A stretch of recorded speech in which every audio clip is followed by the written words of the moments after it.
Bachelor of hotel management లో university first rank, second rank, third rank. Sun International, Visakhapatnam, Hyderabad. YCP నేతలకు, కార్యకర్తలకు పిచ్చి పరాకాష్ఠకు చేరింది. ఎన్నికల్లో ప్రజలు ఓటు ద్వారా గట్టి గుణపాఠం చెప్పినా వారిలో ఇసుమంతైనా మార్పు రాలేదు. ప్రపంచంలో జగన్మోహన్ రెడ్డి కంటే గొప్పవారు ఎవ్వరూ ఉండరన్న రీతిలో కొందరు వైసీపీ నేతలు వ్యవహరిస్తున్నారు. దీంతో తాజాగా ఏపీలో ఎన్డీఏ కూటమి ప్రభుత్వం తీసుకున్న కీలక నిర్ణయం పట్ల వారు అభ్యంతరం తెలుపుతున్నారు. గత ప్రభుత్వ హయాంలో విద్యాశాఖలో అమలు చేసిన పథకాలకు జగనన్న పేరు పెట్టిన విషయం తెలిసిందే. ప్రస్తుతం కూటమి ప్రభుత్వం ఆ పథకాల పేర్లు మార్చేసింది, కొత్త పేర్లు పెట్టింది. దేశంలో, రాష్ట్రంలో పలు రంగాల్లో గుర్తింపు పొందిన ప్రముఖుల పేర్లను ఆ పథకాలకు పెడుతూ ప్రభుత్వం ఉత్తర్వులు జారీ చేసింది. కూటమి ప్రభుత్వ నిర్ణయంతో ఏపీ ప్రజలు హర్షాతిరేకాలు వ్యక్తం చేస్తున్నారు. కానీ కొందరు వైసీపీ నేతలు మాత్రం ప్రభుత్వ నిర్ణయం పట్ల అసంతృప్తి వ్యక్తం చేస్తున్నారు.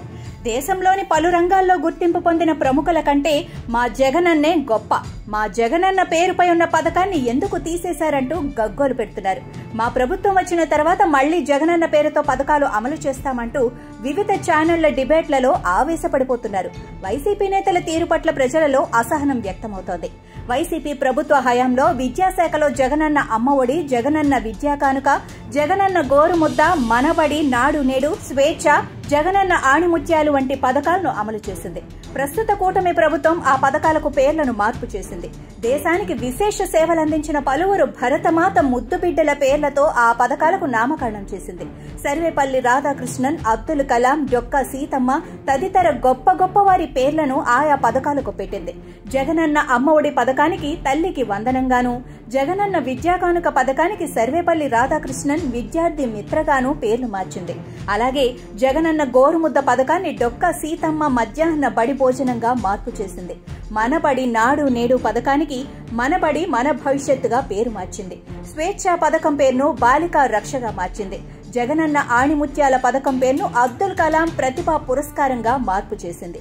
ఈ విషయాన్ని విద్యా, ఐటీ శాఖల మంత్రి నారా లోకేష్ ఎక్స్ ద్వారా తెలియజేశారు. ప్రభుత్వ నిర్ణయాన్ని ప్రజలు స్వాగతిస్తున్నారు. విద్యాశాఖకు సంబంధించిన పథకాలకు ప్రముఖుల పేర్లు పెట్టడం ముదావహం, శుభ పరిణామం అంటూ ప్రశంసలు కురిపిస్తున్నారు. ఇలా గొప్పవారి పేర్లు ఆయా పథకాలకు పెట్టడం ద్వారా వారి జీవిత చరిత్రల గురించి విద్యార్థులకు పూర్తి అవగాహన ఏర్పడుతుందని విద్యావేత్తలు అభిప్రాయపడుతున్నారు.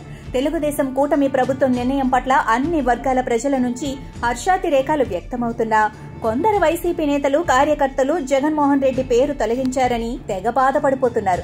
అబ్దుల్ కలాం, సర్వేపల్లి రాధాకృష్ణ కంటే జగన్ గొప్పవాడు అన్న రీతిలో మాట్లాడుతున్నారు. విద్యాశాఖలోని పథకాలకు పేర్లు మార్పుపై జనసేన అధినేత డిప్యూటీ సీఎం పవన్ కళ్యాణ్ సంతోషం వ్యక్తం చేశారు. తన సంతోషాన్ని ఎక్స్ ద్వారా తెలియజేశారు. భావి తరాలకు స్ఫూర్తినందించే సమాజ సేవకులు, శాస్త్రవేత్తలు, విద్యావేత్తల పేర్లతో ప్రభుత్వ పథకాలను అమలు చేయడం హర్షణీయమని అన్నారు.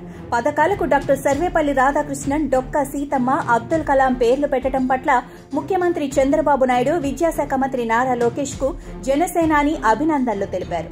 గత ప్రభుత్వ పాలనలో అన్ని పథకాలకు ముఖ్యమంత్రి తన పేరే పెట్టుకున్నారు. ఆ దుస్సంప్రదాయానికి మంగళం పాడి విద్యార్థులలో స్ఫూర్తిని కలిగించేలా గొప్ప గొప్ప మహానుభావుల పేర్లతో పథకాలు అమలు చేయడం మంచి పరిణామమని పవన్ కళ్యాణ్ పేర్కొన్నారు.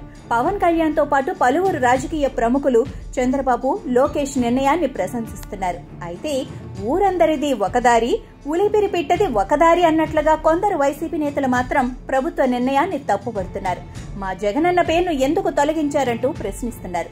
కొందరు వైసీపీ కార్యకర్తలు ఓ అడుగు ముందుకేసి మళ్లీ మా ప్రభుత్వమే అధికారంలోకి వస్తుంది, అప్పుడు మళ్లీ జగనన్న పేర్లు పెడతామంటూ చెబుతున్నారు. వైసీపీ నేతలు, కార్యకర్తల విచిత్ర ప్రవర్తనను జనం చీదరించుకుంటున్నారు.